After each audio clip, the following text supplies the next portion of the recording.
8 ka blood sample sa baboy gikan sa mga backyard farms dinhi sa syudad sa Cebu ang nagpositibo sa ASF. Daling gikal o gipatay ang maong mga baboy, apil na pud ang 4 ka laing baboy nga kauban niini sa tangkal.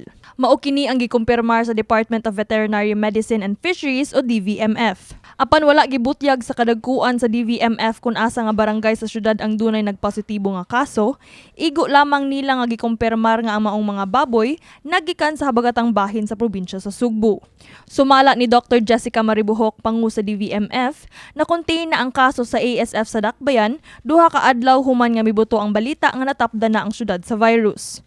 And since na ma-justify na mo, actually, if we can go to still into green, pwede yun na ito ma-justify. Kaya nga no, na-controlled man na ito ang area. Within 15 days? Actually, not 15 days, in 2 days lang, na-control na na ito.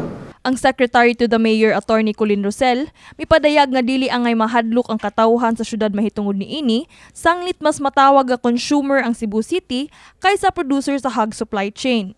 Una, ang city, dili man siya producer yun, consumer man siya. Gani mipasalig si Maribuhok nga aduna pay igong supply sa karning baboy ang syudad sa Cebu. Sa laing bahin, nagpagawas na og opisyal nga pamahayag ang mayor sa Dakbayan sa Cebu, Mayor Rama, mahitungod niini. We will deal with the current challenge to the hog industry through vigilance from everyone's household and your cooperation with the city government. Our aim is swine preservation and keep our hog industry vibrant economically while we address the socio-economic impact of this public concern, especially to backyard raisers. Subay sa pamahayag sa mayor, gipahimugatan pud ang iyang gipagawas nga Executive Order No. 5 Series of 2023 Oplan Baboy, kung asa nalatid nga mas hingusgan pa ang information ug education campaign sa DVMF ug padayon pud ang pagmonitor ug surveillance sa mga hog raisers lakip na pud ang pagtransport sa mga baboy. Conduct information and education campaign on ASF.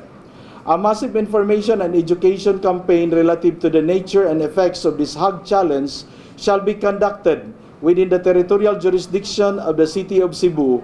Monitoring and surveillance of transport and movement of live hogs, pork and pork products. DVMF shall continue to intensify the disease investigation and surveillance, as well as the monitoring of transport and movement of live hogs, pork and pork products, and to and from the City of Cebu.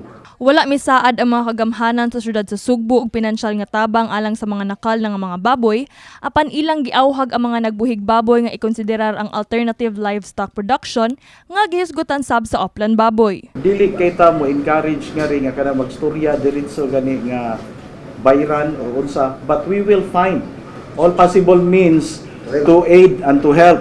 That's why in our executive order, klaro siya nga nibuta nga alternative livestock production is being encouraged.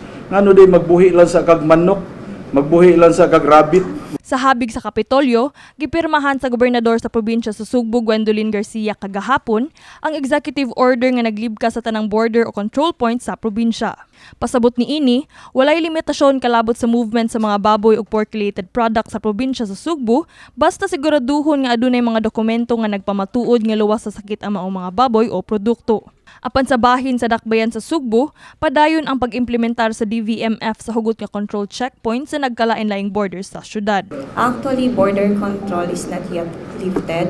So, continue pa dyan ang atong mga border controls. We're still working it with Sir Harold if when, but for the meantime, wala pa dyan na lift. Kini si Queenie Joligon alang sa MyTV Cebu.